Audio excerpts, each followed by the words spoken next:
Good afternoon. This is the February work session of the Cobb School Board, and I'd like to ask you first to join me in the Pledge of Allegiance.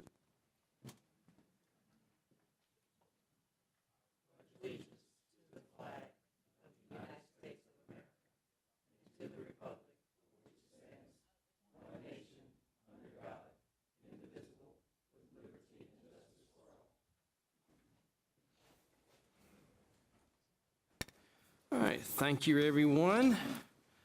Now let's move on to public comments. Mr. Doyle. Thank you, Mr. Chair. We have no public commenters. All right, no comments. All right. So next, we have the approval of the minutes from the January 17th, 2019 board meeting. And if there are no objections to approval, all right, they will stand approved. And now we will start with board business. And I'll take the first item, which is appointments to the Facilities and Technology Citizens Oversight Committee. I've asked the members for their appointments, and I guess, shall I start with Ms. Davis, please? I'm appointing L. Michael Green and Alonzo Ford. Okay. All right, and let me just make sure, do we need to make sure we get these to you in email? Are you taking notes, Lynn? And all right, okay, I just want to make sure. All right, thank you. And Dr. Howard. I'll be appointing Dr. Christian Johnson and Ms. Jerica Richardson. Okay, thank you, Mr. Banks. I'll be appointing Don Hill, and my second appointment is not confirmed yet, so I'll make it later. Okay, so Mr. Banks owes us one. All right, Mr. Wheeler? Thank you, Mr. Chair.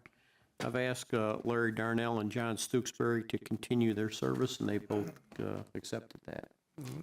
All right, thank you. And for post 4, Thea Howard and Wayne Brown have agreed to continue in their service. Thea Powell. Powell, yeah, I'm sorry, Thea Powell. All right. Mr. Morgan. Thank you. Mine are the same, Trey Hutchins and Angie, Anjanette, Anjanette's last name? Anjanette, it'll come to me in a second. Anjanette. Okay, all right. All right, Mr. Scamahorn. Well, keeping with Mr. Morgan, no change on mine. All right, thank you. And we also thank the people who serve on the F&T committee to help kind of audit our SPLOST projects and represent the community. So we appreciate their service. And now next, we will go to Mr. Morgan's first item, which is aspiring principals. Mr. Morgan. Thank you again, and good afternoon to everyone. I know I'm speaking to the choir when I say that one of the toughest jobs in this enterprise, in this business, is leading a school, running a school. There are a myriad of challenges that come with that job. And during the time that I ran a school, one of my adages used to be, Ms. Davis, it wasn't the stuff that I saw that kept me up at night. It was the things that came to me that I didn't expect. And as a principal, for better or for worse, all eyes are on you. And I also believe that for better or for worse, probably within a 3 to 5 year time frame, you know, the school becomes a reflection largely of its leadership. And having said that, because it's such a crucial cog in the business that we do, I feel that it's incumbent and imperative upon us as a board to take a deeper dive into how one becomes a principal in the Cobb County School District. I mean, beyond having the credentials, you know, what training is there? What ongoing training is there? What training might be on the horizon? And the final thing I'll say before I yield is that in a moment of transparency, I'll say I have walked into school buildings where I have felt so alive by the culture that has been instilled by the school leadership.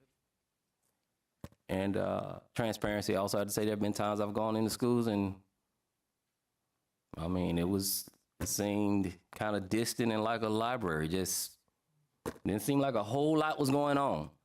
So I want to get a deeper dive into what we do, how we do it, how a person gets to that position. And also, again, once they get to that position, what are the expectations? What are the trainings? I just want to see if there's an opportunity to get more information about where we are and where we might be heading as it relates to school leadership. So let me start and say that I appreciate your statement, number one, to say pass the credentials, because the credentials, I don't want to diminish the need and them being very important to being able to be a principal, be any position as far as that goes. But that's a check of the box.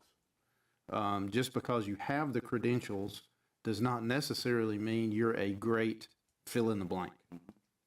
Teacher, assistant principal, superintendent, assistant superintendent, that kind of thing. So I'm glad you phrased it in that manner, because as we look at all of our team members, it's very important for us to make sure we have the right person in the right seat on the right bus, to make sure that we're moving the district forward. So I'm going to ask Sherry to kind of bring an overview of how exactly what you asked, how you become a principal. Also, kind of talk about the aspiring principal academies that we have, and what that path means to those people looking to get into leadership. Thank you so much. Good afternoon, Chair, Vice Chair, Superintendent, and members of the board. Thank you for asking. As we know, leadership is at the core of school success, and it's time to develop leaders all the time, not just when we need one. So I thank you for recognizing that the rewards, challenges, and complexities to leading a school building are broad and deep. There are many things that the principal has to do on a daily basis, and we know that there are many leaders in the building. There's only one principal, but there are many leaders in the building, whether it's the office staff, custodians, parapros. Everybody has to lead from their position, and that's what we do. And we also know that all roads begin and end with students and student success, and so it's imperative on us to make sure we have the right leaders in place. So I'll talk a little bit about the academies and who we support. So we have several different layers of support. Just like in classrooms, we expect teachers to scaffold their teaching. That's what we do as well. So not only do we support aspiring principals, we support new principals, aspiring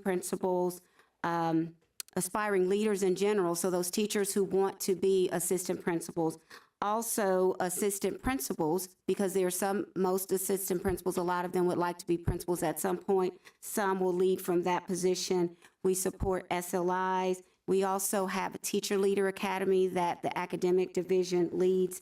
So with aspiring principals, we have a leadership academy that's led by Mr. Bruce Frazier. There's a series of modules that are based on the LEAKS standards, and those are the leader keys of excellence that the state of Georgia has put into place for us. During those sessions, we have Several division chiefs will go to those different sessions and work with the leaders on developing 30, 60, and 90-day plans, discussing ways to actualize our district's mission and vision. One team, one goal, student success. I think we're all very aware of our mission, but also our vision, which is ensuring we are a school district of excellence where all students succeed. And when we say all means all. How we implement and monitor the superintendent's priorities. And thank you, Mr. Ragsdale, for keeping those priorities few and the same, because sometimes in school systems and schools, we're like squirrels. We jump on the next thing that's hot, but we have been able to maintain our laser-like focus on student success by using data to make decisions, making sure Cobb is the best place to teach, lead, and learn, and also making sure that we simplify our foundation to prepare for innovation. We also discuss in the Leadership Academy for Aspiring Principals, the instructional framework, sharing ideas to build community relationships, and those are just a few of the topics. We also have leadership development sessions for aspiring principals that are led by the assistant superintendents of the leadership division, of which there are 7.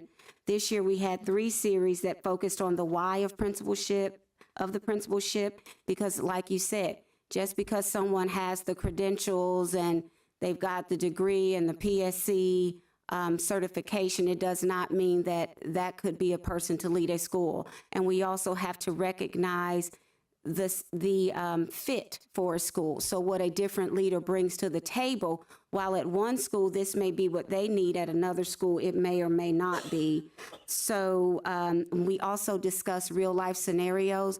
We don't have to look far for some of those interesting ones, as we have plenty of interesting things that happen in Cobb on a daily basis. We also provide one-on-one coaching to aspiring principals, and that's led by Mr. Frazier, the Director of Leadership Management, Dr. Griffin, and the assistant superintendents. And for our current principals, we also have to recognize that just because someone is appointed to a principalship, that support does not stop. So we also provide ongoing support for our principals, new principals, and our veteran principals, assistant principals, and SLIs. So we typically have the assistant superintendents lead a lot of those sessions. We also have some of our senior principals lead different topics and sessions, which include sessions based on CTLS, assessment, and collaboration, to name a few. We also scaffold that learning at our leadership and learning meetings that we meet 6 times a year as a district. We also have level meetings. Principals meet by level, and then we also have optional sessions for principals to attend based on what they need for their professional growth. And we also encourage principals to attend state, local, national conferences to further develop their leadership. One thing that we've implemented this year, as you said, when you walk into a school, you can tell certain things. The assistant superintendent's team and I visit schools in vertical teams. So we'll have an assistant superintendent who's in elementary, a middle, and a high school, and myself. We walk buildings, we meet the principal, we meet the office staff, we make sure that the school is kept up to a certain level. We make suggestions that may involve Mr. Adams' Department of Maintenance. They've been very helpful with making sure that we have our schools just where they need to be in terms of cleanliness and different things like that. So we walk the buildings, we walk classrooms, we make recommendations to principals. Sometimes it's an ask, have you thought about this? And sometimes we may have to direct certain things to happen at a school. But that's just a brief overview of where we are. And if anyone has any specific questions, I'd be happy to answer. Let me tag on that just for a minute, because that's something that Sherry mentioned, something that they're doing that she has implemented, and I think it's an awesome idea, and that is the school visits with vertical teams. So as she mentioned, the elementary, middle, and high school assistant superintendent go into the school in their feeder pattern. So you may be visiting McEachern High School with the assistant sup that's over McEachern High School, but also the middle and the elementary for that feeder pattern for McEachern also go on that visit. So there is a vertical alignment of not only expectations, but understanding and knowledge about what's going on in the elementaries that's feeding the middle to the high and top down as well, because that's very important. And we've heard that from principals in the past, that when we had vertical team meetings, that it was very beneficial for the principals. So, and that's something that Sherry has started, and I think it's an awesome idea, and I think it's already paying big dividends. Okay, Mr. Scammahorn, you have a comment or a question? Yes, sir. Thank you, Mr. Chair. You may have mentioned it, Ms. Hill, but to become a principal, we have a system, an interview system, do we not, where we can not only find out what the personality of the individual is, but how do they fit in? Could you expand on that? Yes, sir. So we have open applications in about October, November. Those candidates have to meet your basic requirements in terms of being credentialed with PSC and all of that. And then they have an in-basket activity where we really look to see their communication skills, some discernment and some judgment, and all of those things are rated using a rubric and references from the principal or former principal. Then if the candidate is successful through that first application and through that in-basket activity where it's typically a school scenario, then they have what's considered a Tier 1 interview, and that's with the assistant superintendents and Mr. Frazier. In the past, we met based on just the level, but we have included all assistant superintendents, as we all need to be a part of who's leading all of our schools. And if the candidate is successful at the Tier 1 interview, then they go to a Tier 2 interview where it's the executive cabinet and we interview the candidate. If the candidate is successful there, then we move forward and we meet with Mr. Ragsdale. And then if the candidate is successful there, then of course, we would bring that to the board. And any candidate unsuccessful along the way, if we feel like they have that potential, maybe they just need more time, then we make an intentional, conscious effort to continue to support that leader, whether it's through asking them to join an academy or having one-on-one coaching. If a candidate maybe needs a couple of more years, then we just work with them through that process. Thank you. If I, as a teacher, I have my leadership certification, how do I get into the system of becoming a principal, or what are the steps there? Thank you for asking. We also have an Aspiring Leader Academy. We have an academy where a teacher would apply to be in that academy, so they may get into that. We also had several opportunities this year where we had some optional sessions for teachers interested in being leaders, just giving them some initial training on that. And really the biggest thing would be to take on some additional leadership responsibilities at the school when they could, also to work with their principal, meet their assistant superintendent, and really get out there and interview. Also consider other avenues to get into some teacher leadership positions, whether it could be an academic coach or a supervisory position, but it really starts with someone deciding that that's a path that they want to take and being deliberate and following through with their passion and what they want to do. And we are there to support people that want to do that. And also they could apply to be a school leader intern, an SLI. And one more quick thing, and I think this is, from my opinion, this is very important, is that I believe, have a culture of where people don't need to be afraid to try. And having said that, if we do put somebody into a principal's position and it turns out not to be a good fit, but they're a good employee, what do we do then? Do we just throw them out the back door? We want Cobb to be the best place to teach, lead, and learn. And so there are some times when maybe this is not the person that needs to be in that position. We don't just throw people out. We work with people. And really that part is that support piece. How can we support this principal? Do we need to work with Jennifer's team in the academic division? Do we need to bring in HR to help? So we do have some different avenues instead of just, telling someone they're not going to be a principal, but they could also request to do something different. Let me also say that generally in those situations, because, this, education is no different than any other corporation or industry in that regard. You find people that get in a position and they're just not cut out for that position. It's not the best fit for them. Generally, the first step that we do is then look at where the last place that person was where they were successful. That's certainly an option, that kind of thing. But now that's not to say if something happened that was egregious, that's totally different. But if a person is just, not the best fit for that position, we generally look, first step is to see where they were last successful. Because again, if we're going to be one team, we got to make sure that we got the right players in the right position. So. Thank you. Mr. Banks? Thank you, Mr. Chairman. To add a little bit more information to what Ms. Hill has given us today about principals, I did some quick notations here about how many principals are doctorates in our schools.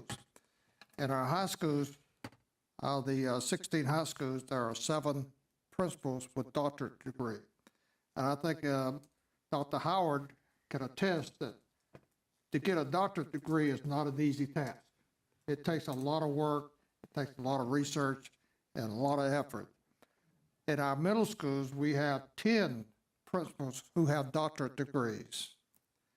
In our elementary schools, we have 16 principals that have doctorate degrees. Now, these are just principals. Now, I would be curious to know how many of our APs and, on that level actually have a doctorate degree. I know we've got a lot of teachers that have doctorate degree, but and it would be kind of nice to know what percentage of our teaching staff are actually with doctorate degrees. So let me just say that we have a very educated staff. And I'll have to say that Post 5 has probably the best of the best. But I think this is interesting information that, Cobb County School District has this many principals that have actual doctorate degrees. Speaks very loud. Thank you, Mr. Chairman. Thank you, Mr. Banks. And I'll just kind of tag on with what you said, and the fact that it does reflect the fact that people make their own investment in themselves, which is their commitment for the long term.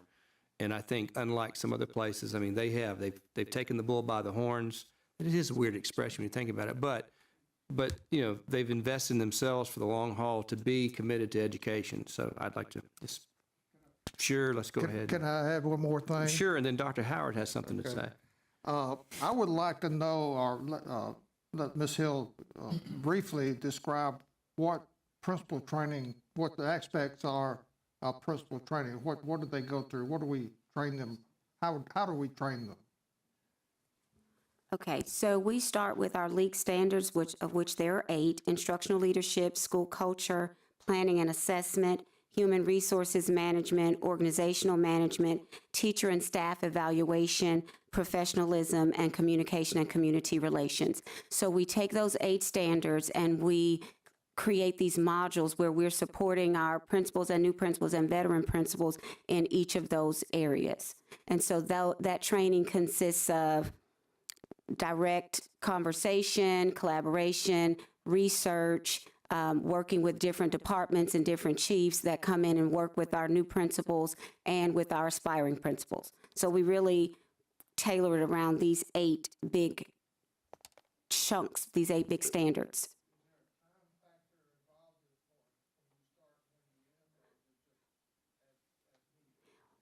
Typically, we start in about September, and we have sessions about every month, every other month through the end of the school year.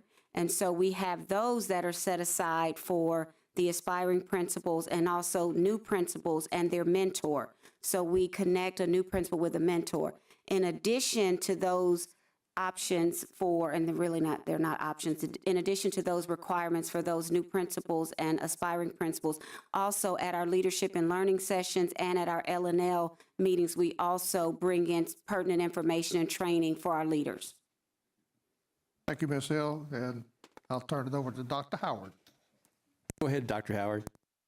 Thank you, Mr. Chairman. I appreciate that, Mrs. Hill. I have a question about the team, with principals and assistant principals working together. I guess all of us have strengths and all of us have weaknesses. Do we consider that when putting assistant principals with principals who have certain type of weaknesses? Absolutely. No one would ever want a team of people that were just like them.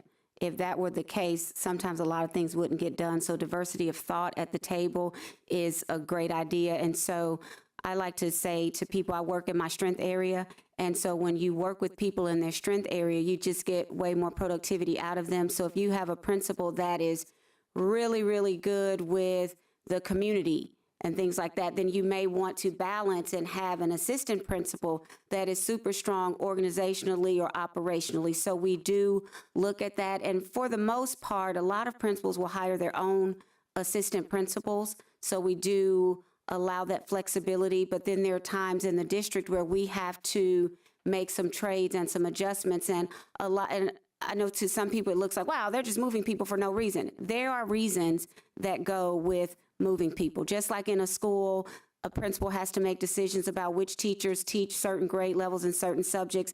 As a district, we have to make some determinations about which principals lead certain buildings and how we continue to support our AP. So if we have an assistant principal who wants to be a principal, well, if they've been at the same school for many, many years, then we may say, well, let's put them with a principal with a different style. So I just would like the board and Cobb County to know that we are intentional when we make a lot of those moves, but we do try to balance those strengths and those areas and opportunities that different leaders need to grow in. Thank you, Mrs. Hill. You're Thank you, Mr. Chairman. All right. Thank you, Dr. Howard. Anyone have any questions or comments? Yes, Ms. Davis, please. Thank you.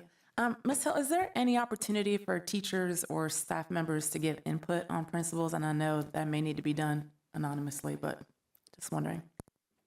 Yes, we do have a process where the assistant superintendent will go out if there's an opening. Sometimes time becomes an issue with gathering a lot of stakeholder input, depending on the time that if someone leaves to go to another district or whatever. So we typically have what we call stakeholder input, where the assistant superintendent will go out, will ask the principal to get together a group of stakeholders, whether it's parents, PTA, school council, teacher leaders, teachers, to come in. And we do have this form, and the questions are based, again, on those 8 leak standards that I read out. And then we rate those to see, well, this school says they really want someone who is great at school culture or instructional leadership. So we take that data and we look to see our candidates who are successful and ready to go in the game. We look to see which person sounds the most like what this school needs. And also with the assistant superintendents and I going out on school visits, it puts us in schools more often so that we recognize what's happening in a school. And I'll add on to what Mr. Ragsdale stated. Not only do we do that, we also have some set aside times for vertical teams, the high school, the middle school principals, and the elementary principals to work together about different things that they may have going on in their area and their schools and to support one another. So. Mr. Morgan. Thank you, Mr. Chair, and I want to thank Superintendent and Sherry for opportunity here to take a deeper dive in terms of what we do when it comes to school leadership. I do have a couple of questions. I'll start with this. Right now, February 13, 2019, I walk into any school in Cobb County. What should I see and expect of a principal? Well, number one, as soon as you walk in, as soon as you pull up, it should look visually appealing. And when you walk in, there should be a culture and a climate of friendliness. It should be clean. I will tell you that I am big on aesthetics, and I think every child in the Cobb County School District deserves to walk into a building that is clean, that is cared for, the office staff is friendly. You should see and hear people addressing one another in the hallway. When you walk into classrooms, you should see a certain structure in those classrooms. You should see the principal, the teachers interacting with the students. We're working on several things because we are in different places at different schools, but seeing some sort of essential question or learning target.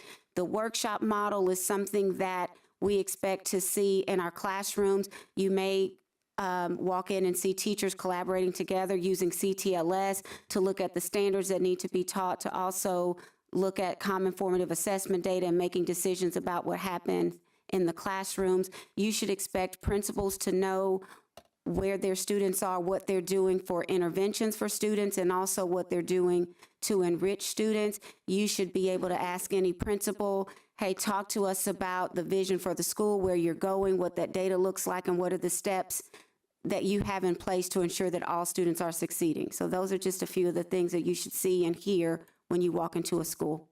Okay, I appreciate that. I was taking notes as you were saying that. Back to something that has come up, Chris brought up. You initially mentioned, and Chris also mentioned. To date, what would you say is the single biggest deliverable we've had in terms of vertical alignment or team? What would you say is to date is the biggest thing? Say, you know what?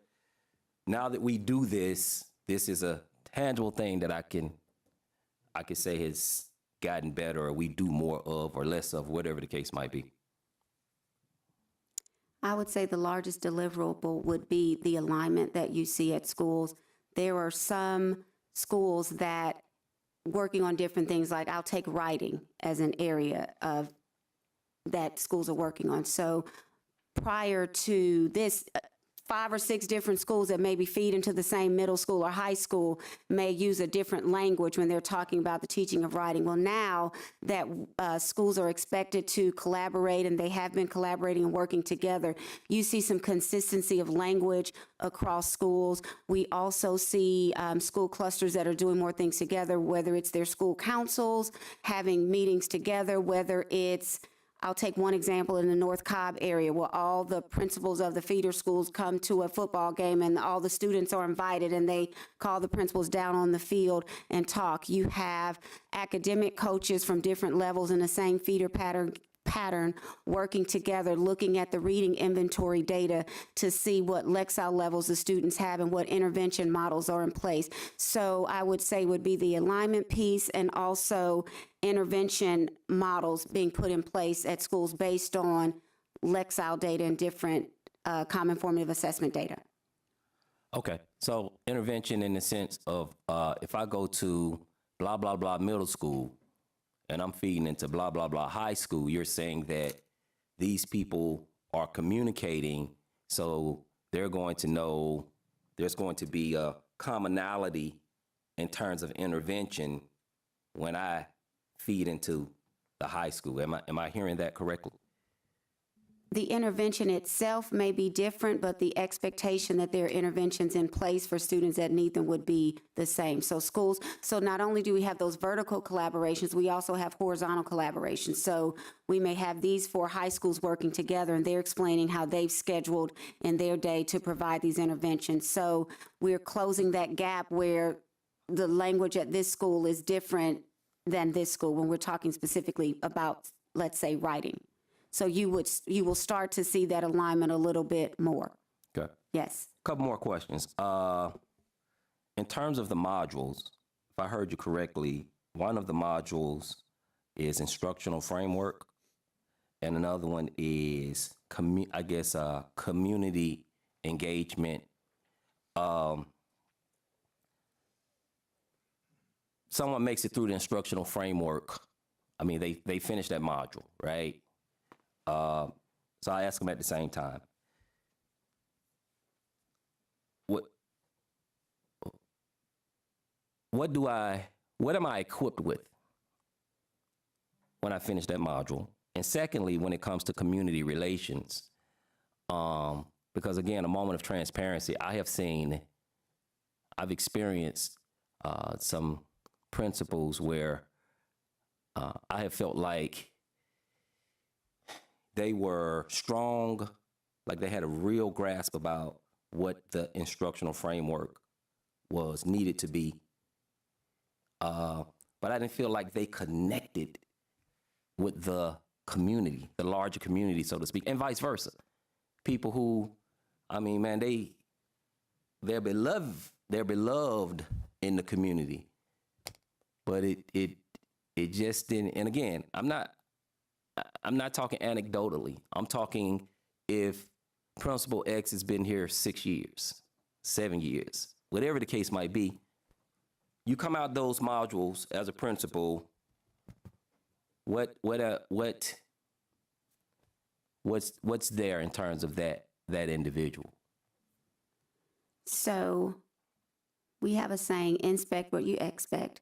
So if we go through now remember, these folks who are aspiring principals or new principals, they have been successful as assistant principals and as teachers, so they do bring to the table a certain level of knowledge. And so with that instructional framework piece, we're expecting that when they come out of that, they understand that there has to be a framework in place. There have to be some expectations at a school around assessment, around collaborating, around monitoring student data. So when I talk about the instructional framework, it's that piece that happens in the classroom with that opening work session and closing, but it's also that monitoring piece. And so as a team of assistant superintendents, and we evaluate principals, it is our job and our duty to make sure that we hold our principals accountable for what we expect as a district. And in terms of community relations, we'll have assistant superintendents. Not only do we visit the school during the school day, but we also will go to different events, or we have people reach out and share some concerns with us. So it is then our job to coach our principals and support them so that they can be successful and they can make that impact on the community and on student learning. Last couple questions. I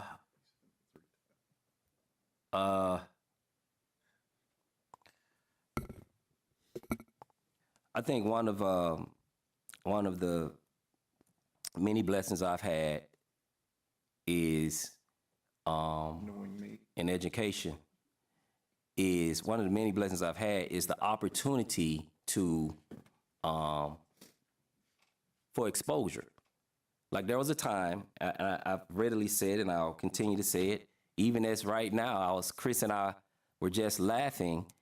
I have started back teaching, and I teach off Martin Luther King, because anybody want to come over there and see how that, what that looks. Yeah, come on over there. And what I'm grateful for, what I'm getting at is that at one point in time when I thought I was a good teacher, and then when I was exposed, I was like, wow, I'm not nowhere near where I thought I was. When you have to, when you really have to delve into building relationships with children, also being instructionally strong and your peers. So I say all of that to say, what opportunities, and I heard you mention national conferences and things of that nature, but what other opportunities exist or might exist in the near future? Because I'm always struck that Bill Belichick has won. He's been in 9 of the last 18 Super Bowls, and he's won 6. And the other 3 that they lost, it was a 1-score game. So essentially, he could have won 9 out of 50% of the last 18 Super Bowls, which is unheard of. But I say that to say, even as probably the greatest NFL coach ever, he says he spends a lot of the offseason going to different campuses in college, picking the brains of other coaches around the country, the spread offense, defensive concepts, things of that nature. So I say all of that to say, to what extent or degree are there learning opportunities for principals, whether you're the 4th year, 1st year, 17th year, that really can continue to push the ball forward, so to speak, in terms of always trying to improve at our craft? Glad you asked. We also have opportunities for principals to walk different buildings, and they have what we would call look-fors, different things that we're looking for in the classrooms. So we've had that taking place through our academic division to specifically look at literacy. We've also started a process where we have a couple weeks ago, the middle school assistant superintendents and I walked with 4 different principals, and we went to different schools. So we also have that opportunity within our district to go to other schools, to just go into classrooms and see what are some things that are working and have those conversations about that. So principals also have that opportunity to go go to different schools. In our academic division, we've gone to a lot of different places to look at schools and see what's working and see if there are things that we can replicate here. But also, too, we have schools and leaders that come to us that want to walk our buildings to see what we are doing. So we have put a few of those things in place where we have principals who go out to different schools. Sometimes it's schools that are a lot alike, or other times it's specifically looking at a subject area like literacy or math instruction. Chris Ragsdale is a perfect example of the last point I made, which is this. Chris is a leader. You are just a leader. I mean, that's, you know, a lot of times, a lot of pageantry go on and ceremonial stuff and shake people's hand that you don't really like. But no, but he's a leader. That's the God honest truth. So my question is, I always kind of felt like the educational paradigm was backward in this way. If I'm a leader and I'm talented at my craft, right? And it is recognized by my peers and things of that nature, I then have to go and, depending upon what my financial situation is, pay some more money, get some certification, when the best certification ever is what I'm doing in that building on a daily basis.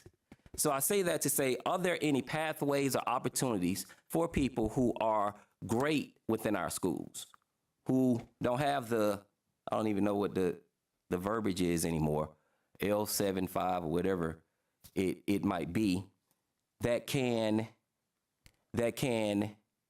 become school leaders without the certification aspect of it, if they have proven themselves to the people around them that that lady has it, that gentleman has it. Are there opportunities to also for that to take place? Well, we do have to follow PSC regulations. let me grab that one. Thank you, Chris. So here's the short answer to that is yes. But there's always a but following that. And the but is this. We, for IE squared, we've waived certification. Okay? Now, that being said, there's a cautious approach that we have to take to that, because just because somebody has worked in a chemical plant and has a degree in chemistry does not make them a great chemistry teacher. And you can extrapolate that on up the ranks. Just because a teacher is in the classroom and is a tremendously successful teacher does not mean that he or she is going to be a tremendously successful AP or principal or other leader. So the short answer is yes. But again, we have to make sure that we are putting the right people in the bus, in the right seat. So all of that to say, it's not a sentence, if you will, to try and fail. I'm not sure how we've gotten to the place that we are as a society where everybody thinks that they have to win at everything that they do, because that is a fallacy, and that's not going to happen. Losing is good on occasion. Now, I'll be the first one to tell you, I don't like to lose. But when I do, it's a teachable moment, you know. And so to say that, you know, we're not going to, and it goes back to my original statement about credentials. You know, just because somebody has the appropriate credentials does not make them a great fill in the blank. And it can be anything. To use your analogy, just because you're a great college baseball player does not mean that you're going to be able to hit the majors your first year and be a starter. That's just not the way that works. So we are all about making sure that we have got the best absolute team in place to, again, make Cobb the best place to teach, lead, and learn. And that comes from putting people in positions that we think they will be successful in, regardless if they have checked this box or that box, dotted the I, across the T. But again, there's two sides to that coin that we have to be very cognizant of as we move forward, because again, you're talking about students' futures. So we take very seriously who we put in front of students, who we put in front of teachers that are creating the environment for their students. So the short answer to your question is yes, but. Do we currently have any opportunities or any individuals who have traveled the least travel road, or the less travel road, where we have said, okay, because just to be frank again,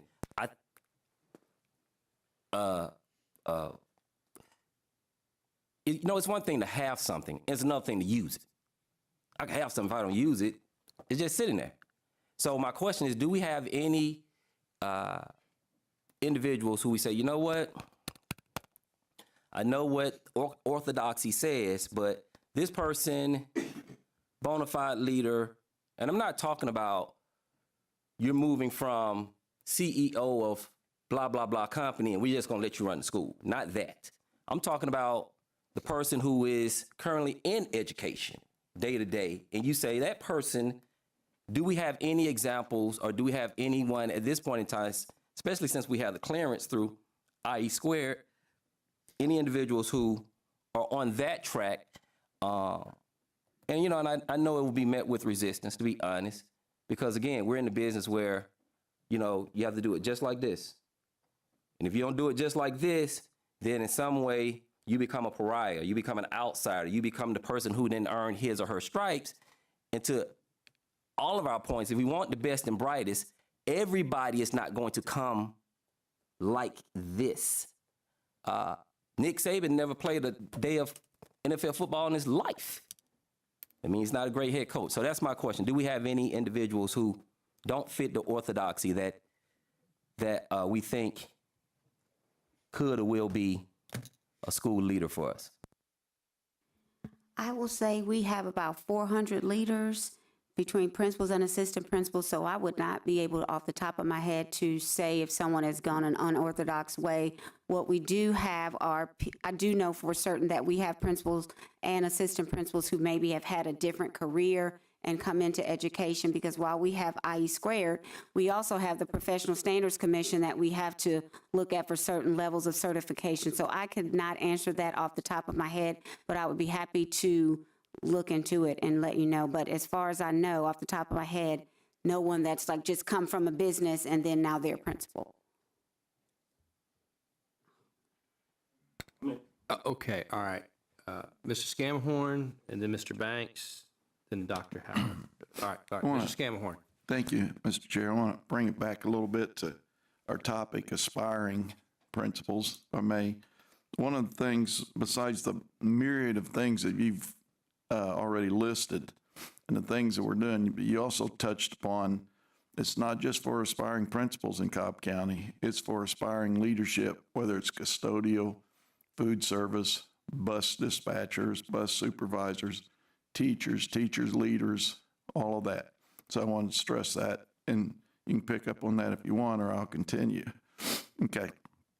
The other thing that I think is somewhat of an intangible is having people that know how to pick people for aspiring leadership.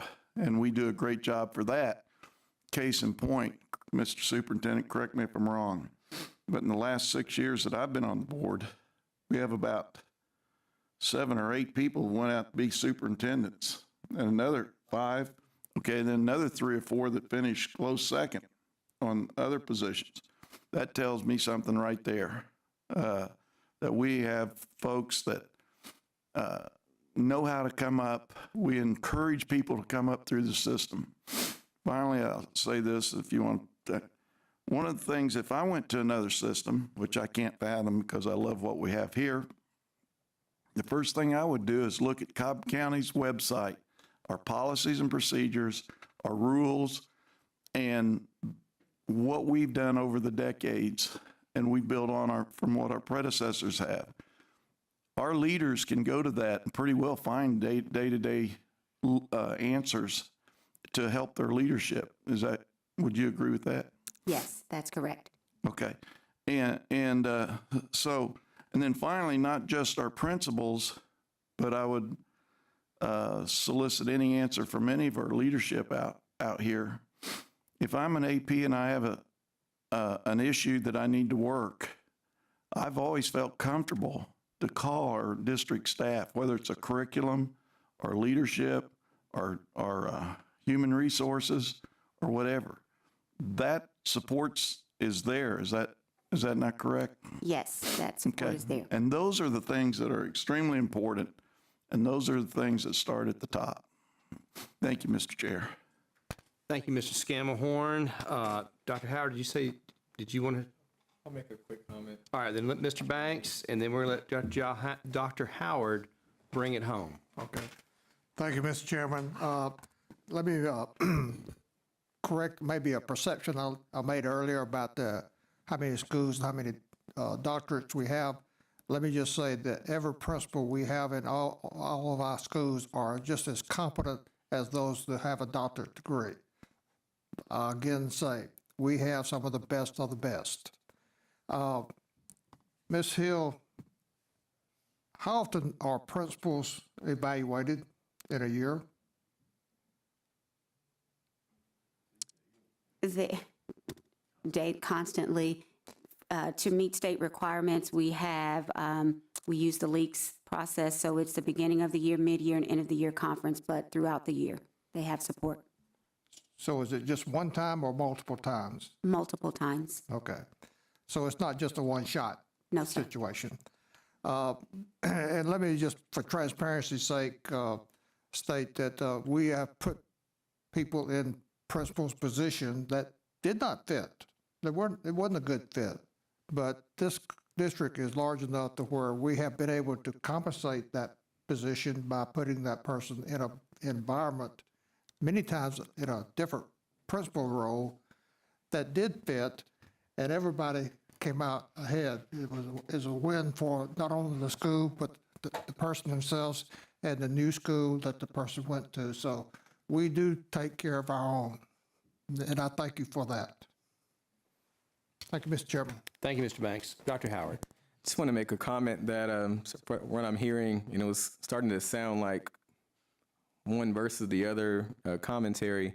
There's statements about the greatness of the Cobb County schools, and I think that we should acknowledge that we're doing a whole lot right, extremely well. There's a reason why our leaders are sought after all over the state and all over the country. And then there's a commentary just about we should always look for a better way to do it. And unfortunately, sometimes it gets to a point where it seems like we're talking at odds when really both of these statements are true. We're doing a great job, but we also don't want to be arrogant in the sense that we have all the answers. So we should always look for opportunities to learn from our neighbors in other counties, neighbors across the country, because there's always a better way to do it, and that's how we stay at the top of our game. There's a sense of humility that we should take as individuals and as a district to always be in a disposition of learning, and I think that we have that, but there's always a way to be more humble and look for and seek for those opportunities. Thank you very much. Thank you, sir. Okay, Mr. Morgan, you've got the next subject, which is recruiting and retaining talent. Thank you. I appreciate that. And I think that that you succinctly and concisely summed it up, Dr. Howard. It's like I have felt like in the world of education, at times I felt like an outsider because the world I come from, where I have to, it's like continuous improvement. It's not shunned upon to say, how do we get better? What do we need to do different? What makes us and sometimes I feel like, to your point, in the world of education, it's like frowned upon to even say, wow, what else can we do? How else do we get better? And I say that to say, one of our priorities is to recruit and retain the best talent. I'm paraphrasing. What's the part I'm missing, Chris? Recruit. Make Cobb the best place to Teach, lead, and learn. Okay. And I say that, I bring that up because one of the ways that I think that we can get better, maybe I should start there. One of the ways I think that we can get better is thinking about how we deal with recruiting, not only recruiting teachers, but retaining teachers, especially at schools where, because if we're making decisions based upon data, if you look at certain places, you'll say, wow, why is that school's turnover rate 3-year, 5-year, 7-year trend higher than the rest of the district? I looked at one of my middle schools and I saw 1 year, I think they had like 41% turnover. Title I school. What are you gonna do with that? How on earth are you, how do you have a semblance of sustainability if your staff is doing this? 1/3 of your staff, and by the way, this was a middle school. And we know middle schools typically, unfortunately, there are times that there can be precipitous drops in achievement and educational outcomes. I said, man, what do we do with this? So I say that to say, one of the ways that I think that we can get better as a school district is to be more intentional in saying, how do we recruit and retain the best and the brightest to stay at our schools, especially in schools where we need continuity the most? I certainly have my theories about how we do that. So let me say this first. So listening to the CEO of Walmart, the guy's name is Doug McMillan, and he said this. He said that he, every day in his phone, looks at a picture in his phone, and it shows the top 10 retailers in America in 1970. And it shows the top 10 retailers now. Now, the top retailer in the United States right now is Walmart. And he says the reason that he looks at that, because the top 10 retailers in 1970, he said not only are they not in the top 10, they don't even exist anymore. They're not even there. And he says the reason that he does that is because that keeps him motivated that Walmart just can't continue to be going there. And he also made the point, and I'm going to bring this to teaching. He also said that the amount that people buy groceries online, the amount, one other quick point, but he was saying that revenue is exponentially spiking, and more the traditional, I go into the grocery store, I buy the groceries, and I walk out. He said that is diminishing while people are accessing, or also the self-checkout. You don't even see, hey, self-checkout. And I say that to say, I feel like in education, it's like a scarlet letter to say, guys, we should not, especially in our high need schools, we should not guarantee outcomes for human capital. What do I mean by that? First, I'll say this. I believe that if we were to take the following steps, one, I want to be very tangible about this. One, if we had a focus group with schools that have the highest turnover, why are you leaving? What would make you stay? I have a sneaking suspicion of what those answers might be, but I'm not going to say it. Two, I think that that's something we should do immediately so that we get the feedback of the people at the schools where you're consistently seeing the highest turnover. Three, what can we do to stymie this? Because if not, there will always be it would almost be like a bottomless abyss.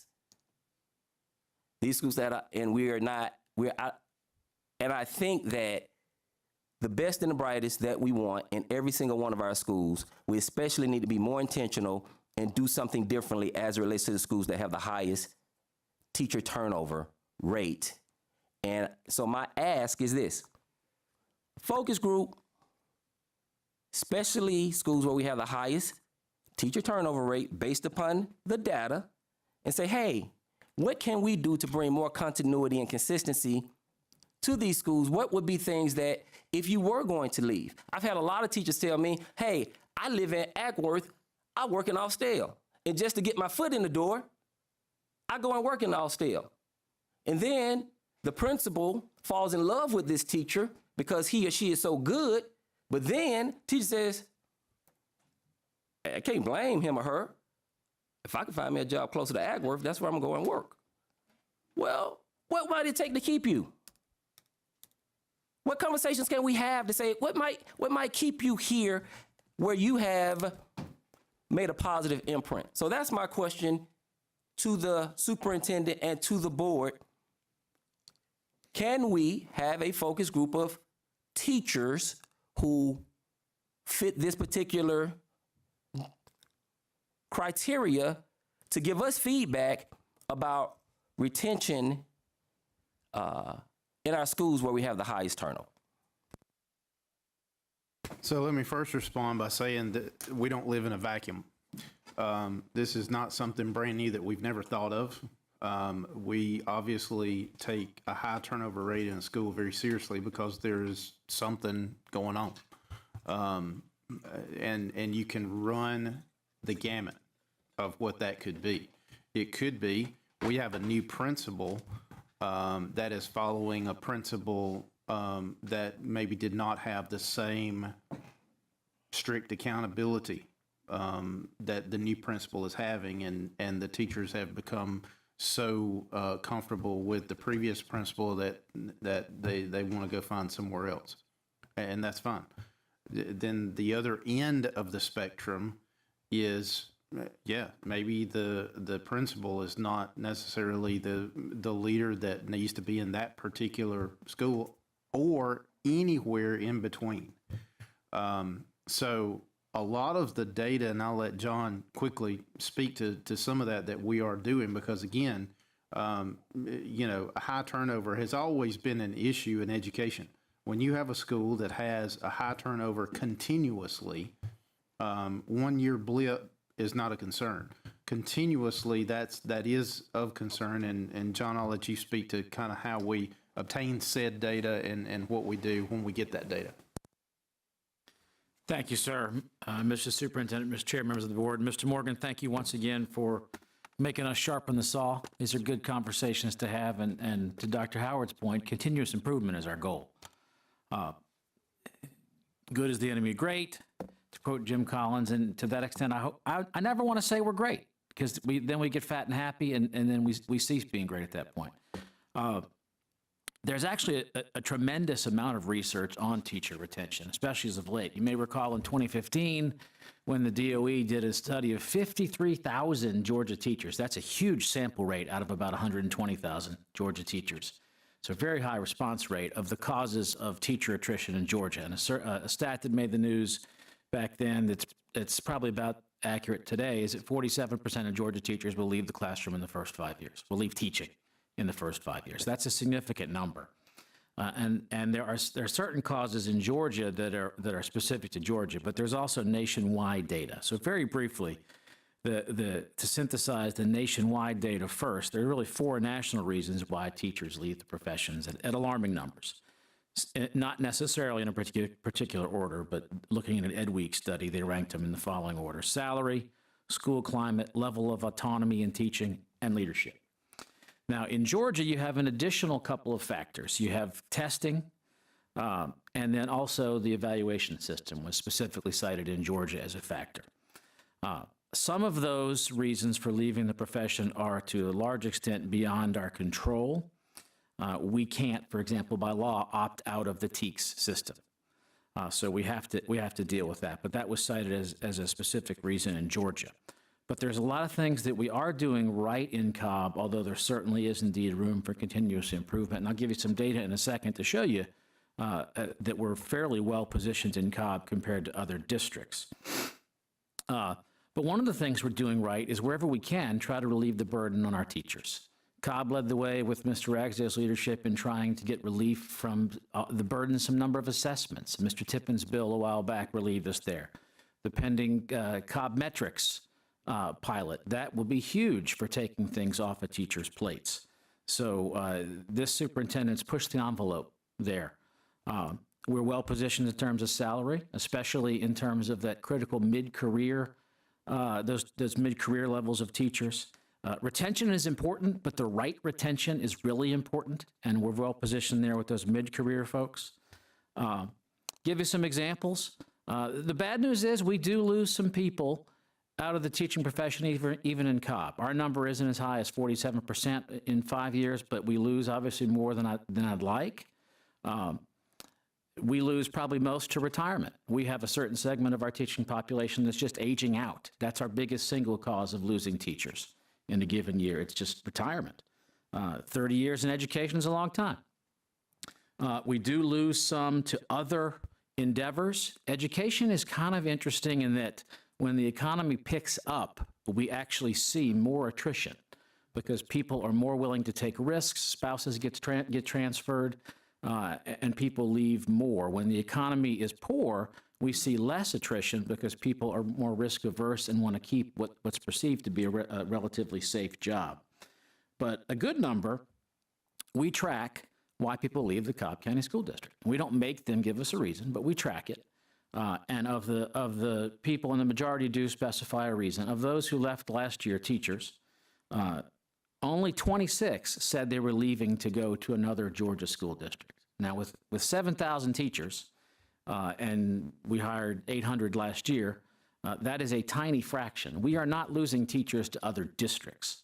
And we're not losing teachers at the rate that the overall profession seems to be losing them. So I think we're doing well, but there's always room to do better. We're losing them to other endeavors because they're getting frustrated with the profession. But we need to just do a even better job of trying to retain people. And we need to maintain our relatively competitive pay.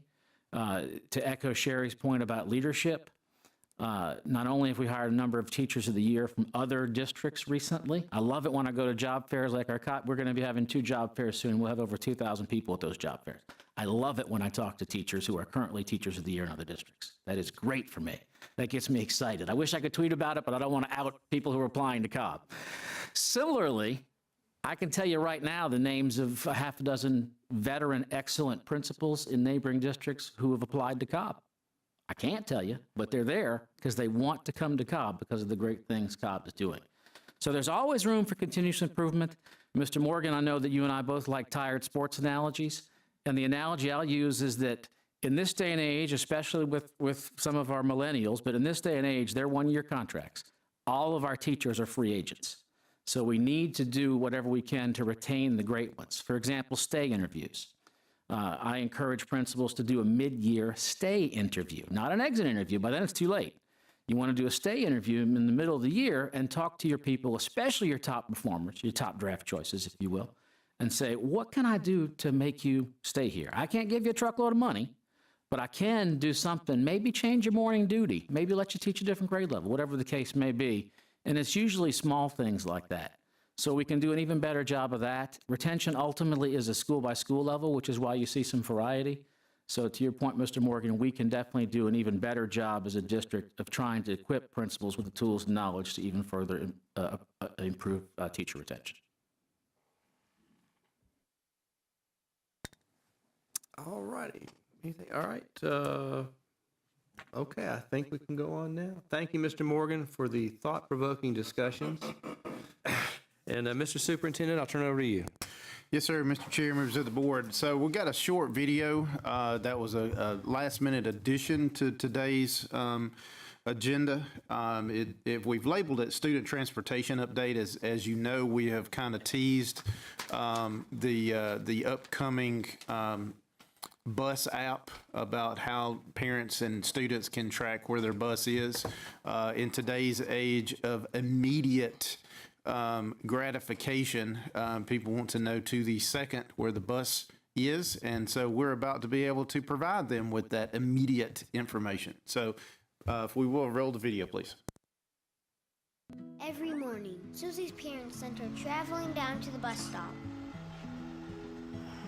And every morning, Susie was either a little too late or a little too early, which meant standing in the freezing cold, pouring rain, hot sun, and roaring winds. Luckily, Susie's parents started using Here Comes the Bus, a new app that lets them see the exact location of Susie's school bus. Now Susie arrives at the bus stop at just the right time, every time. Here Comes the Bus from Synovia Solutions. Don't ask, no.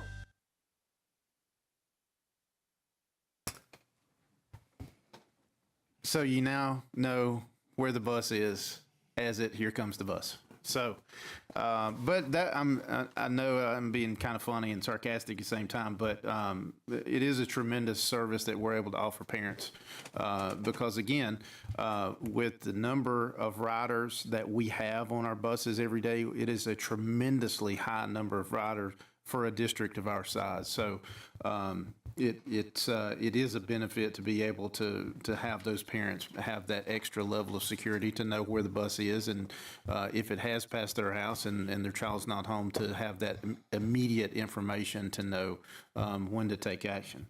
So next, I will ask our chief. Question. Yes. Thank you, Mr. Chair. Thank you, Mr. Are we talking about a tracking system? I didn't get what are we doing here? Yeah, so basically it's, as you know, we already have the GPS on the buses through the device, the two-way communication device that we have. So a little bit of hardware change has come about such that the GPS is no longer in that communication device, but is in the bus. And along with that, the Synovia solution that we have, it is a GPS-related service. So we already had GPSs, so we know exactly how fast the bus is going, where the bus is, et cetera, but the parents did not have access to that data. And there is a security risk to that data as well. So this particular solution allows parents to be able to log in with proper identification, with proper student identification that is their student, to be able to know when the bus is coming to their stop. So yes, it is a tracking type of solution, but only for parents with a need to know. Is it a more of a program or an app? It's an app. Okay. Yeah, an app that can be downloaded. Okay. But you still have to have the appropriate data to log into the app to be able to track a particular bus. Okay, thank you, Mr. Chair. Good question, though, because security, I mean, people think that, we cannot sacrifice security for convenience. And that's very important to realize in this type of application. Okay, Mr. Banks has a question. Thank you, Mr. Chairman. Speaking of the app, do they have to go to a Cobb County website to get this app, or can they go to the Apple Store or whatever? Yeah, all of the apps, regardless of who owns it or creates it, you go to either the App Store or the Android Store to download it. And so every parent has been made aware of this? They will, yes. Okay. It's being rolled out, what date? March 1st. March 1st, it'll be rolled out. Now, is this going to be for iPhones only, or can it be It's both. tablets or It's both. notebooks?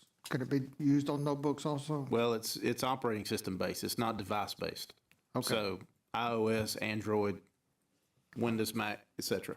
Okay. Yeah. So if I was sitting here with a notebook, I could access where a child was if I had that information? Yes, Okay. via Thank the you. app. Yeah. Okay. Okay, Mr. Howard, Dr. Howard has a question. Mr. Superintendent, a few questions here. Can you speak about our relationship with Synovia and just give a little brief So just we understand that connection and how we got to this point?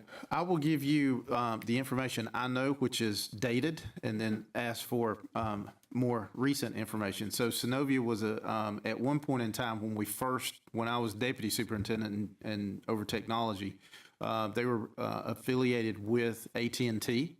They were partnered with AT&T. At that particular time, we just went with AT&T because basically the bus apps like we're talking about didn't exist at that particular point in time. The reason that the two-way communication was so important for our buses is the two-way radio simply had dead spots, number one. Number two, it was a total open network. And open network, I mean, anybody could hit the button and interrupt a conversation that was going on with any bus. So that just did not serve communications well.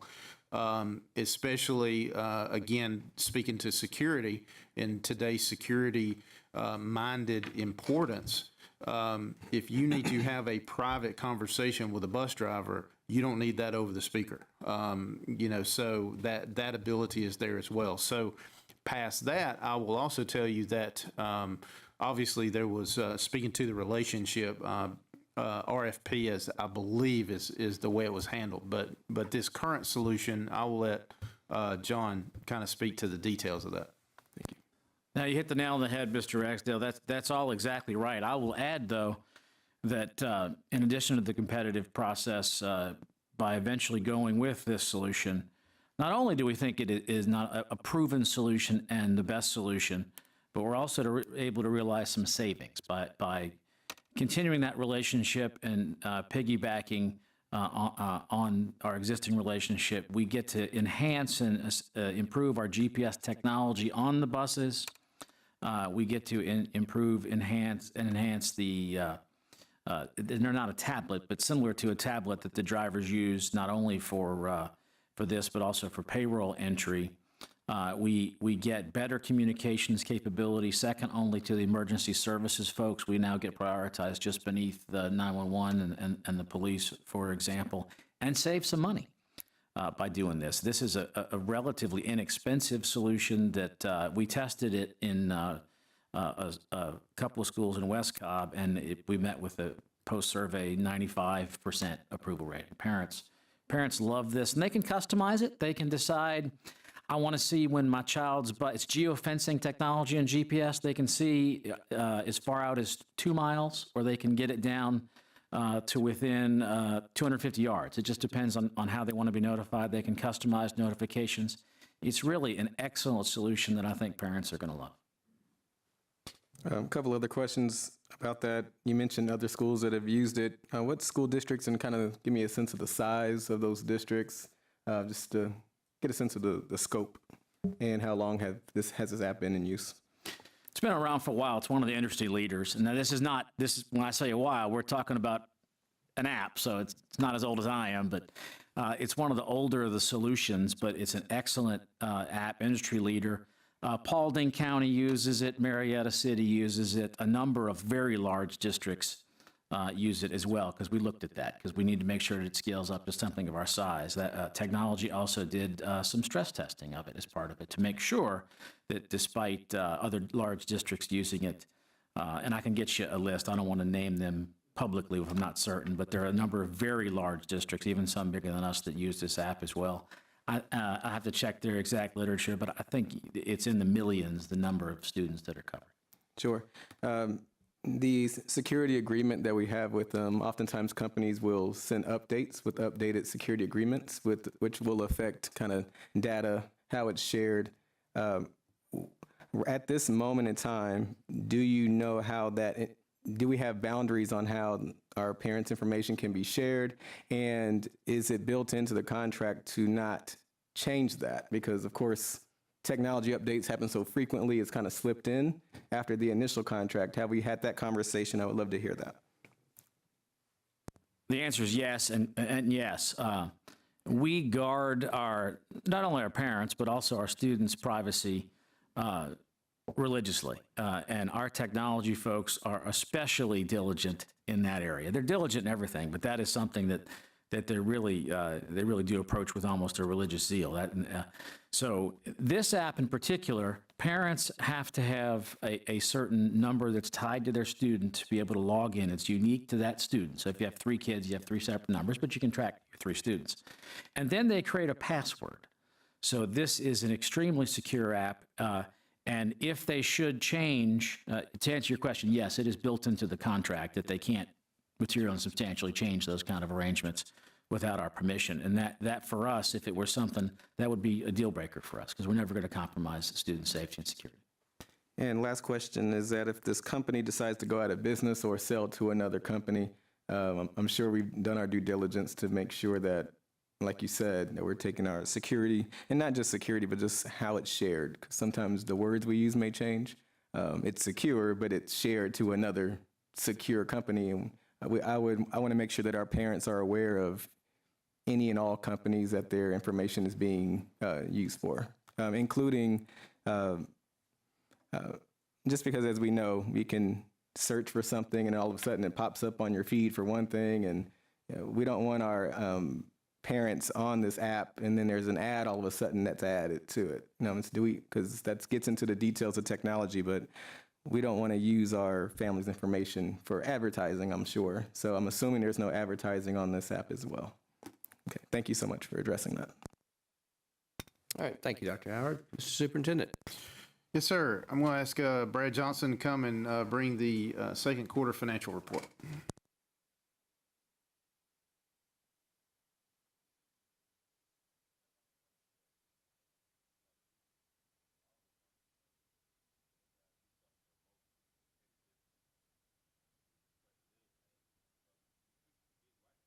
Vice Chair, members of the board, Mr. Superintendent, I'm presenting to you today the quarterly financial report for the second quarter of the fiscal year 2019, and our fiscal year is July 1 through June 30th. This report reflects financial data for the 6-month period ended December 31st, 2018. I'll briefly cover some highlights from the first 4 sections of the report, which are finance, cash management, school food services, and capital projects. The remaining data at the end of the report is presented for informational purposes only and identifies payments and budget adjustments greater than $100,000. As always, this report will be posted to our website to enable the public to review it. For today, I've placed a copy of the presentation at your desk, and you can follow along with this hard copy or on the screen. You also have the complete first quarter financial report in the black book at your desk, and you can refer to that during the presentation or later at your leisure. Okay, the first tab contains a summary of revenues and expenditures for the district's general fund. The general fund is the district's primary and largest fund. So if you look at the pie chart, you'll notice that 50% of the fiscal year has been completed, and we have collected 73% of total budgeted revenues and have expended or encumbered 50% of the expenditure budget. A broad review of the general fund financial performance indicates that our revenue collections are slightly higher than the previous year's revenue, and our expenditures for the current year continue to be tight as in our previous years. For revenue specifically, we've collected 73% as of halfway through the year, compared to 70% in the second quarter of the previous year, so we're doing slightly better. A review of the expenditures show that we spent 50% of the budget in the second quarter this year compared to 49% last year. This means that our expenditure budget continues to be tight as in past previous years, but from a percentage standpoint, our estimates are right on target, but with limited room for estimating range, and we must monitor budget versus actual very carefully as we proceed through the remainder of the fiscal year. Remember, as I've told the board many times, if we're 1% off in our estimates for revenue and expenditures, we could be off by as much as $22 million. So we're talking about a very substantial budget, especially for the general fund. Okay, our next slide is a summary of revenues and expenditures as of December 31st, 2018 by category. So the format of this report are that there are 2 sections down the left side entitled Revenue and Expenditures. Across the top, there are multiple columns for original budget, revised budget, year-to-date actual expenditures, encumbrances, and then there are metrics on the right side of the report for over, under budget and percent differences. In the first column, we begin showing the original budget is $1.069 billion in revenue and $1.077 billion in expenditure appropriations, resulting in a board-approved budgeted use of $7.8 million in fund balance. So that's the first column. Next, please look at the first category titled Revenue. We begin with the original budget of $1.069 billion, which was later revised to $1.078 billion as a result of additional property value digest growth. Actual revenue collected in the second quarter cumulatively was $784 million, which results in 73% of our revenue collected 1/2 of the way through the fiscal year. As many of you know, we collect most of our property tax revenue in the second quarter of the fiscal year. As compared to the previous year, we're right on target. Next, please look at the second category entitled Expenditures. For expenditures, we begin with an original budget of $1.077 billion in the first column. And in the second column, we show board-approved revisions to the expenditure budget, which result in a revision to the original budget to $1.102 billion. Actual expenditures are $545 million and $10.1 million in encumbrances, results in the district having spent 50% of the budget 1/2 of the way through the fiscal year. And I'd like to give kudos to our budget department and our accounting department because we've been pretty consistent as far as our budget estimates. We're right on target with that big of a budget. Makes me a little bit nervous, but we have considerable experience in making our estimates. The next slide in the presentation is our cash management. This slide shows that we have earned $4.1 million this year in interest in all funds for the 6 months ended December 31st, 2018.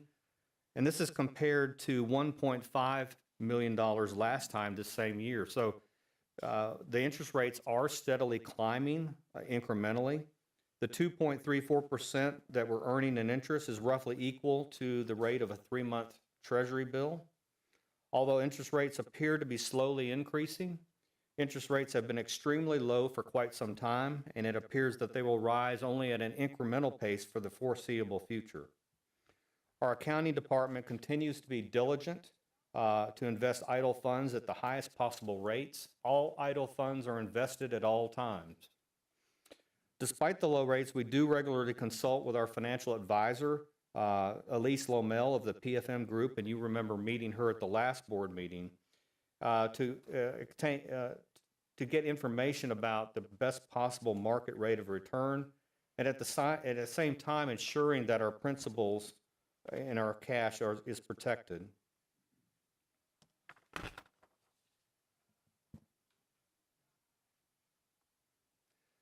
The next slide of the presentation I want to present is the school food service report. This report shows meal-related activity at each school for both the current month and the fiscal year to date. For FY 2019 overall in the second quarter, all combined programs show a profit of $172,000, 1/2 of the way through the current fiscal year. A breakdown of the program shows that elementary schools show a year-to-date loss of $869,000. Middle schools show a profit of $157,000, and high schools show a profit of $338,000. And finally, the other sections, which is primarily USD commodities and equipment purchases, a profit of $545,000. The School Food Service Fund is a separate self-supporting fund and functions somewhat like a business. Some elements of the program don't easily show a profit, such as elementary schools, because these schools tend to be smaller and the fixed costs are spread over a smaller student population. But this is typical for all school districts in Georgia. But the total program, however, is in excellent shape, and the fund balance is sufficient to handle business operations and cash flow needs.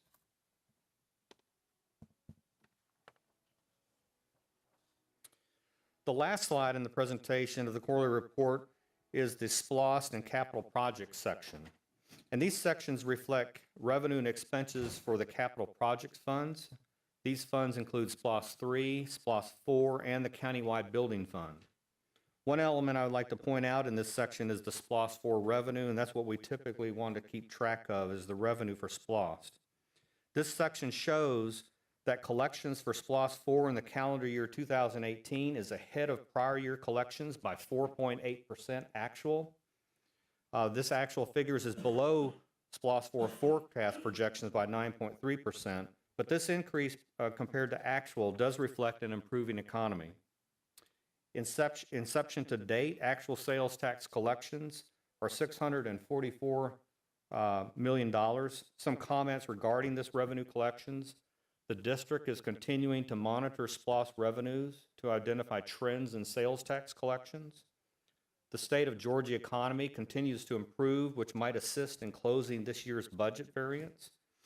And major projects such as the new Brave Stadium will provide incremental additional sales tax revenue. And it is also anticipated that the district could realize extra state construction funding that could possibly assist in the district capital projects. Mr. Chair, this is my presentation for the second quarter financial report. Thank you, Mr. Johnson, and thank you to your team. Any questions or comments? Mr. Banks. Thank you, Mr. Chairman. Going back to the quarterly section, can you give me the criteria that is used to determine how the title funds are allocated? We have $26,410,000 and some $573 that are title money. Okay. I think you're referring to the Title I grant in the black Title book. 1, 2, 3, and 4. Okay. Well, the title funds are federal reimbursable grants. We spend the money first with our local funds, and then we get reimbursed from the federal government. That's one of the reasons why we need fund balance in order to operate these large grants. There's very detailed guidelines to get these funds and use these funds. We have an array of Title I schools. I think there are 30 elementary, 11 middle school, and 3 high school. And the way we earn money, I think, is very closely geared towards free and reduced lunch. In our case, it's somewhere between 40 and 45%.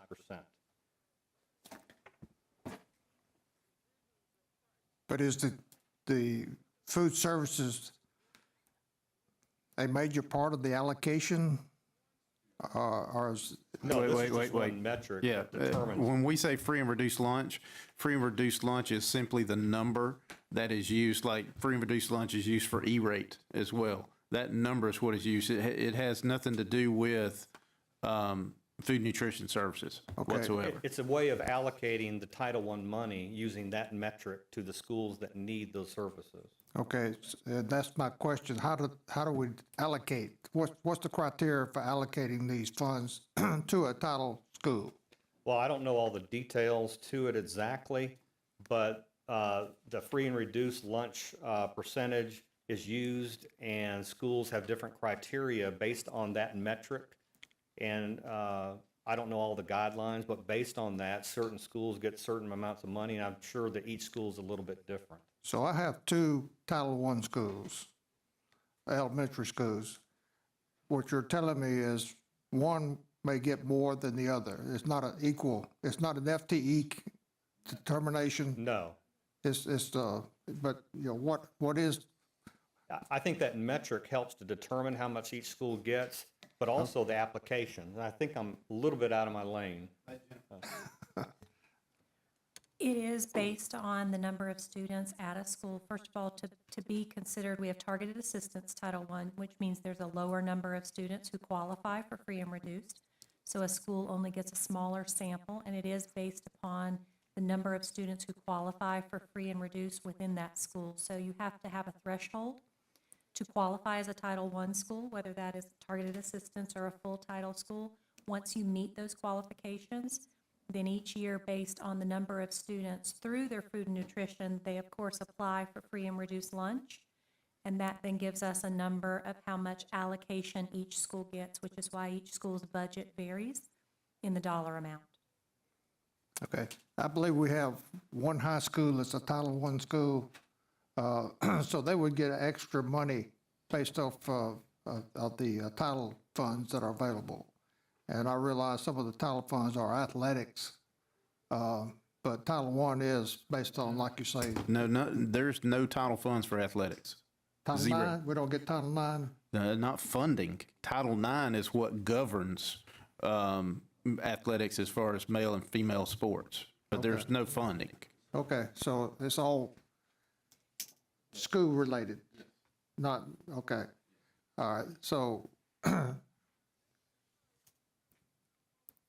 it's, well, I'm trying to see, how the money is allocated, because like said, I've got 2 elementary schools that are Title I. Do they get the equal amount, or is it based on different criteria?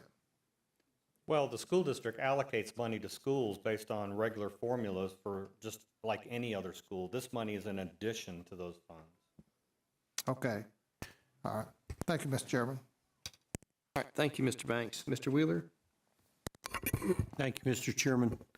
I don't know where to go with this, Mr. Ragsdale or Jennifer. I noticed in the paper yesterday that Douglas County has free and reduced lunch, breakfast, and now they're going to provide dinner to students at various schools throughout the county. Is that covered in one of these programs, or is there any, do you know anything about this, what this program is? I'm looking at body language from Jennifer, and it is safe to say that neither of us know anything about what you're talking about. So there are no funds provided for dinner. Now, maybe they have, I don't know. I don't even want to render a guess as to what Yeah, I don't what know they're anything. doing. All I noticed that I know that system is now providing beyond breakfast and lunch, dinner for students that are on campus and doing stuff throughout the county. And I was just wondering where this was coming from. If it was, Who's paying? yeah, who's paying? So right now, there's no free and reduced dinner. Okay. All right, Dr. Howard. Just looking back at the budget, can you just help me summarize again SPLOST 4 since it's complete? I see that with our projections, we were the actual was under the projected amount for 2018, but can we just kind of get a good summary so I can make sure I'm looking at the correct numbers for SPLOST 4 in total? How many millions of dollars were we short based on those projections? So I think we have a KSU outside entity that helped us project, but I'm going to turn it to John. Dr. Howard, Brad is correct. We had one outside entity that did projections for us. In 5, we actually had 2, and we were very, very close. As you can see, ITD, iteration to date, we took in, I'm looking around the numbers, $645 million, and the projection was right at 701.8, so 702. I will, however, remind the board that in SPLOST 4, the board did increase the projections by 10% intentionally, so as to be able to select the maximum amount. I see. So when you look at when you back out the 10%, the projections actually were very good. We did the same thing in 5. The difference being that in 5, the additional 10%, if you will, goes to undesignated classrooms. Got it. So being that we purposely kind of built in for that, our project list did not assume that we would collect for that. So if we have a citizen who's looking online, they can very easily say, hey, that's $57 million. It would be incorrect, correct me if I'm wrong, incorrect to assume that's $57 million of projects that won't get done. Yeah, the other assumption too, that again, it's dangerous to make assumptions with that kind of money, but we also get capital outlay. And at one point in time, capital outlay was counted as revenue in SPLOST. I changed that because I didn't agree with that because it's not guaranteed, and I don't think you should count unguaranteed money in a revenue formula. So that is over and above. So when you take out the 10%, as John said, and then you add capital outlay, the numbers look really good.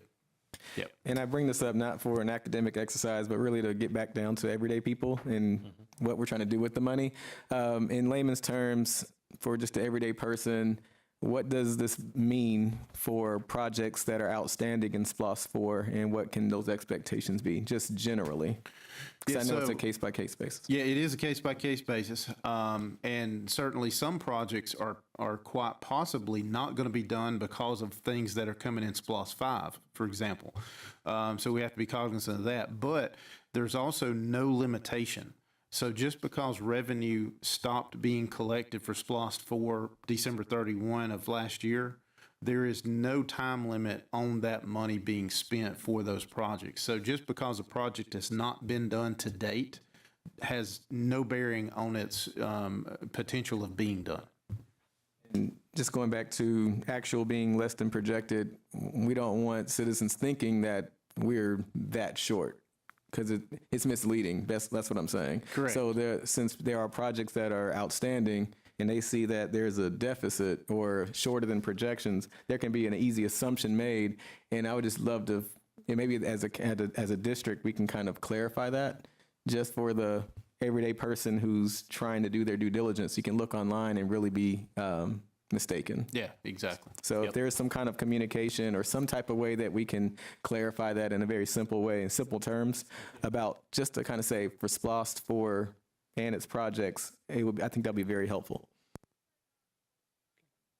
Okay, Mr. Banks? All right. Thank you, Mr. Chairman. I know I've been told this before, but what is GNETS? Do we know what GNET? It's actually a state program, and so we receive some funding through GNETS that helps to support some of our special education programs, particularly our Haven program. Okay, so that's over and above the special education funding, which is at $20 million. We have the general fund allocation, yes, sir, that's ours, and then we receive grants typical to how we would other grants to help offset some of the costs with that. Yes, sir. Okay, all right, thank you. Okay, Mr. Scamahorn, and Mr. Scamahorn, my sympathies. You told me earlier you're dealing with allergies and all that stuff, so my heart goes out to you. Well, thank you, and I'll share with anybody that wants some. So, thank you, Mr. Chair. Mr. Adams, in regards to the budget, so I don't want to leave Mr. Johnson standing there thinking I'm ignoring him, but you reminded me last week that we have $2 billion worth of needs, not wants, needs, and we collect how much? Can you repeat that for the benefit of? Sure. And then I'll follow up on that. We have about $2 billion of needs, not wants, but legitimate needs, and I think the amount is $797 million is what we are forecasting. So we can address about 40% of our needs. We'd love to be able to address them all, but we can't. I want to stress that because, you know, you had to bring me back to the middle of the road on a couple of things that I felt were in need of attention. So having said that, but when we look at our projects, and Mr. Superintendent, you can interrupt me, obviously, thank you. But because our needs outweigh our income, our revenues, we have to come up with a fair and equitable way of what do we can only spend our money once. So is it safe to say, and please jump in, we look at maintenance records, attendance, what do we look at? Help me out there to help the public. What do we just don't willy-nilly throw this project list together. You know, like, hey, Randy's a great guy, let's build him a new high school. Yeah, so let me get in here with actual factual data. So when we Wait, that's not factual? So when we put data together for the notebook on the projects, for example, new roofs, those roofs are prioritized based on age and out of warranty. Additions, modifications are based on FTE and projections from a demographic study that we update annually. So again, we're using data to make the decisions.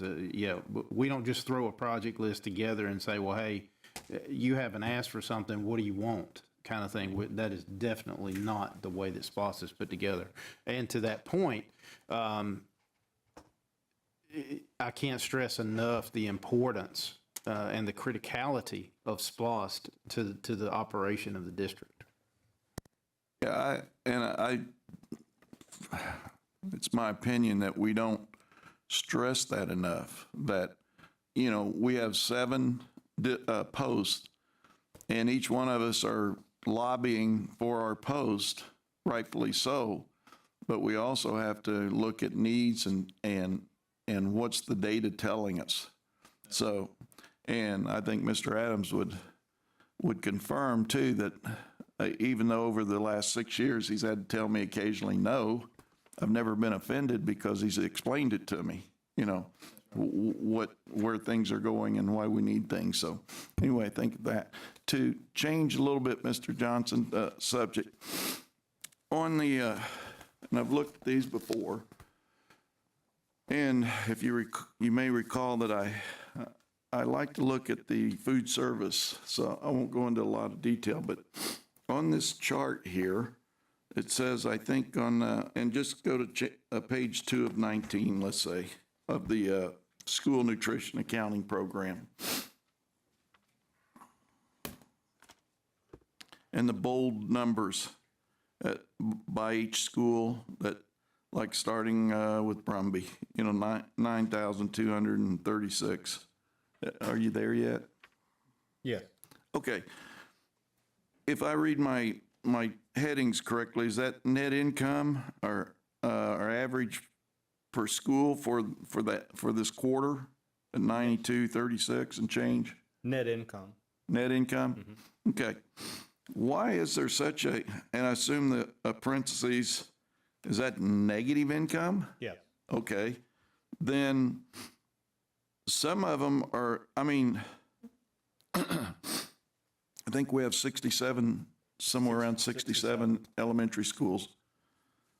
The wide disparity. Well, that's a real good question, and I don't have all the answers for it, but in many cases, some of the elementary schools are funded most of all through the federal meal reimbursement rate. And that federal reimbursement rate is higher than what we charge for people who don't get the federal rate. So that's going to make those schools be more profitable. So when we just charge what we charge locally, we might have a loss. But when those schools that depend on the federal reimbursement, they're going to many times make money. And that's just the way it works out.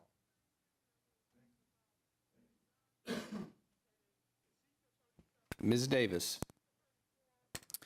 I wanted to know if we have any schools that have school-wide free and reduced lunch. Everybody in the school gets it.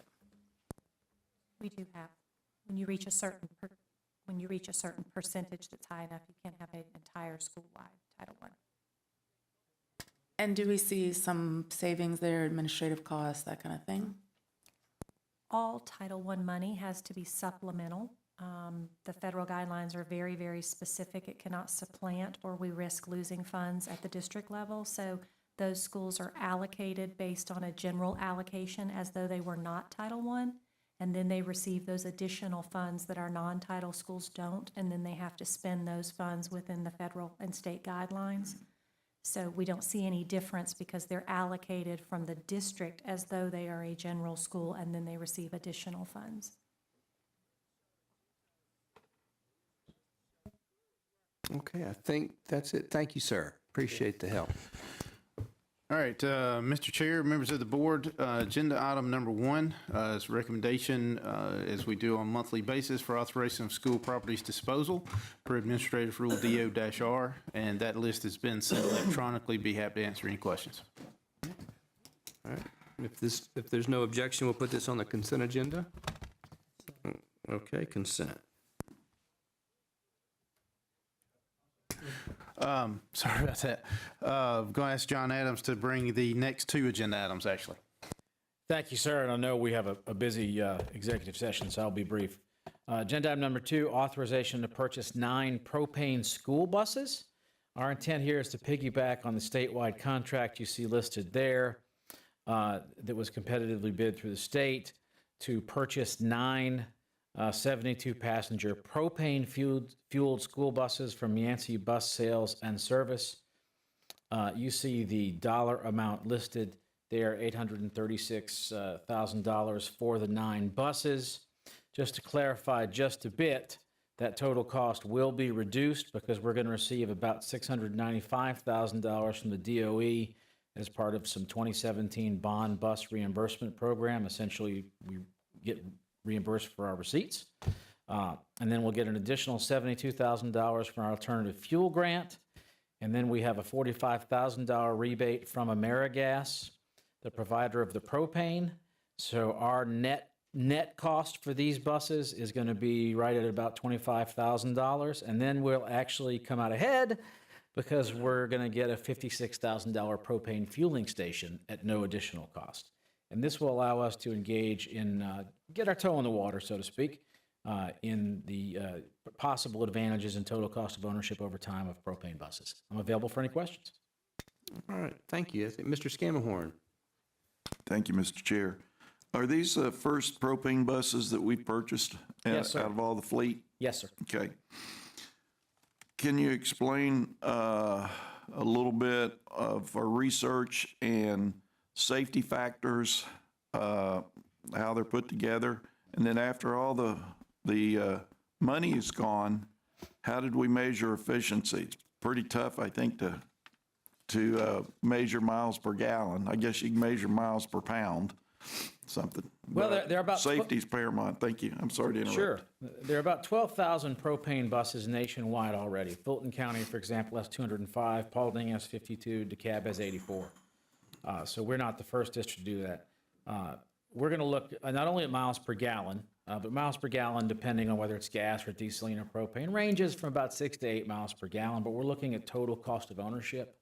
So looking at repair costs and maintenance costs over time. Our fleet folks will essentially track not only miles per gallon through our telematics and logistics programs, but also we'll track repair costs over time for these buses.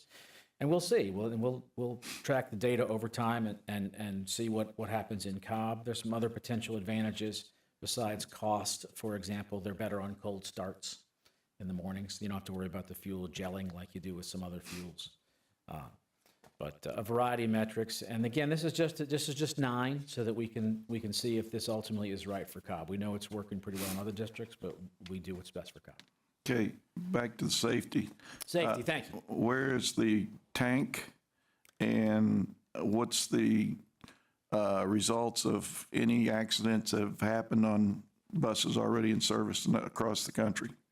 Statistics show that these are at least as safe as traditional buses, gasoline or diesel. The tanks, to answer your question directly, they're usually three segmented tanks towards the rear and undercarriage of the bus. They test these with side impact to make sure that they can sustain a substantial side impact. The wall of the tank is at least 1/8 of an inch thick, and it's high carbon steel, so it's actually stronger than a traditional fuel tank. So these are safe, at least as safe as a traditional bus. So we don't think there's any safety concern there with modern propane. If there's a gas leak, what is the safety factor as far as students breathing in the gas versus a gasoline leak's basically going to drip to the ground with a little bit of odor or whatever, but propane, I don't think you can tell it's really leaking yet. Well, they can. Propane, and I think Dr. Howard was a chemistry major, so I'll defer to him on the exact organics of this, but they add a chemical to the propane, and I believe it's called ethyl mercaptan, and that's what allows you to smell propane. So they add it so you can smell it. It's also heavier than air, so should there be a leak, it'll naturally fall to the ground. Some parents don't like the diesel smell that you get from buses sometimes, which will waft upwards. You don't have that with propane. Thank you. Thank you, Mr. Chair. Mr. Scamahorn, any other questions or comments? All right. If there's no objection, we'll put this on the consent agenda. What? It doesn't matter. Doesn't matter. All right, Dr. Howard. I just wanted to acknowledge the chemistry skills that just came from the podium, so I appreciate that, Mr. Adams. I was a history major too, not too bad. All right. So consent agenda? All right. Okay, next. And then, we've had these before, agenda item number 3, recommendation for approval of rights-of-way with Cobb Department of Transportation at Osborne High School. You may recall a few months ago, we brought you a MOU to do some work improving the roadway at Osborne High School. This is pursuant to that, but a little different. In this case, the Cobb DOT is requesting 2 rights-of-way totaling about 21,000 square feet along Favor Road at Osborne High School. The very short version of this will allow the DOT to do utility relocation necessary for all the work they're going to be doing with the roadway improvements at or near Osborne High School. The bulk of it will be relocating utility poles. So this, granting them these rights-of-way will allow the DOT to do their work and efficiently work with the various utility companies to relocate any utility poles or other utility equipment as necessary. It will not result in any sort of loss of parking or anything like that. It'll just be, and it's primarily overhead easement. So I'm available for any questions. Okay, thank you, Mr. Adams. Any questions or comments? All right, if there's no objection, we'll put this on the consent agenda also. Okay. Well, we'll probably have lots of recognitions. Okay, so now next we have the approval of the agenda. And if there's no objection, okay, the agenda is approved. So now I need a motion to go in executive session to discuss personnel, all 3, personnel, land, and legal. And so we are adjourned until, we're in executive session. What, I got to vote. Yeah, that's right. So all in favor? I get a motion. That's right. Need a motion. Move that we adjourn to There executive we go. session for All right. land, legal, and personnel. All right, so we got the motion. Mr. Wheeler second. Now, all those in favor? Okay, that's 6-0. All right, so we now are out until 7 o'clock this evening. All right, thank you very much.